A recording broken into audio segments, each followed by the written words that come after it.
Hi, my name is Ray Labrador. Today, I want to talk about this. My PSP. Again.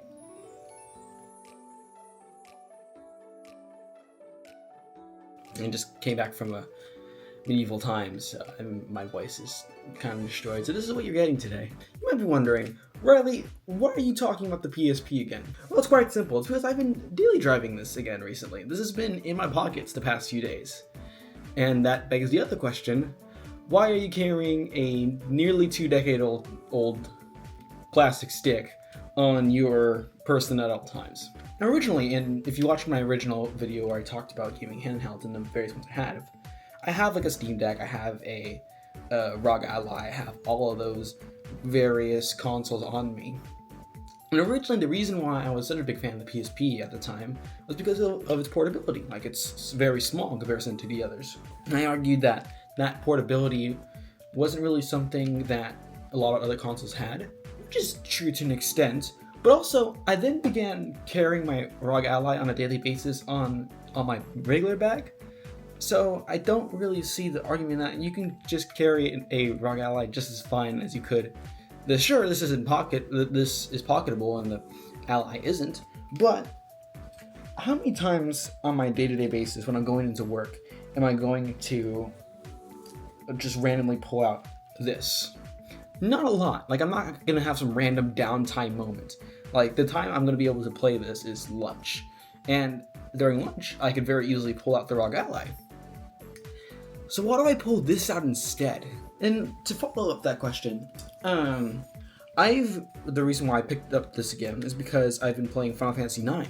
I own Final Fantasy IX on 2 different platforms. I own it on my ROG Ally on Steam, and I own it on Nintendo Switch.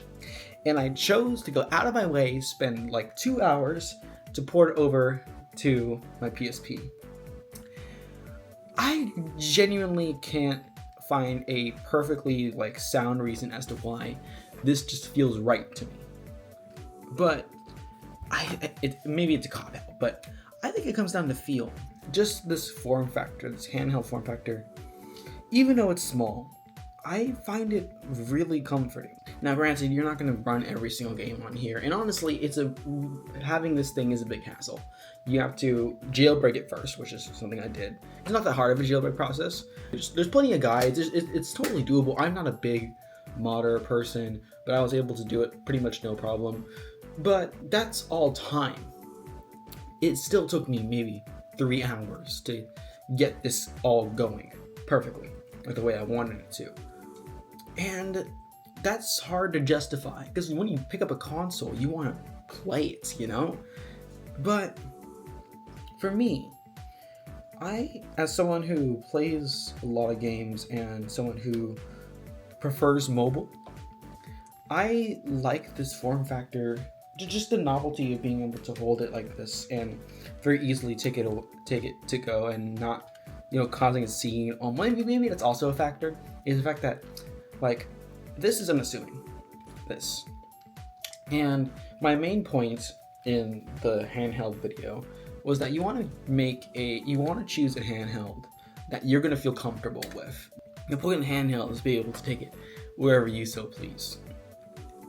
And for some reason, this feels right to me. Like I said, it's a hassle, and obviously not all my games run on here.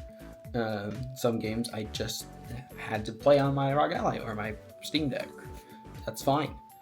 This, however, especially since right now I've been going through a lot of older games, a lot of old RPGs. I got this originally, $60 in September, to play Trails in the Sky, and loved that game, loved playing it on here. Even though it didn't have all the features that the modern port does. Like, it doesn't have speed up, it doesn't have it doesn't have turbo features. Same thing with Final Fantasy IX. Final Fantasy IX, there's no auto battle, there's no speed up, but this it feels comfortable, even though playing those games in this state is a hassle. I think this is a good purchase. My thing is for games is when I purchase a game or a console, my idea is I'm going to get an hour of entertainment out of it per dollar I spend. I spent $60 on this. I'll tell you that Trails in the Sky took me 40 hours to finish. And assuming Final Fantasy IX takes me 20 hours or more, that will fulfill its value. And that's something I can't say for a lot of other purchases. I don't know what to say. Like honestly, when I purchased this, I was considering, I thought it was going to be a kind of just a novelty purchase, but I found myself falling more and more in love with the PSP. So if you have $60 and you think this form feature, like this, if you think this form factor is nice, and if you think this is the most comfortable handheld for you, I highly recommend it. I should not be recording this while my voice is destroyed, but oh well. Oh, by the way, an Infinity Mickey video next week.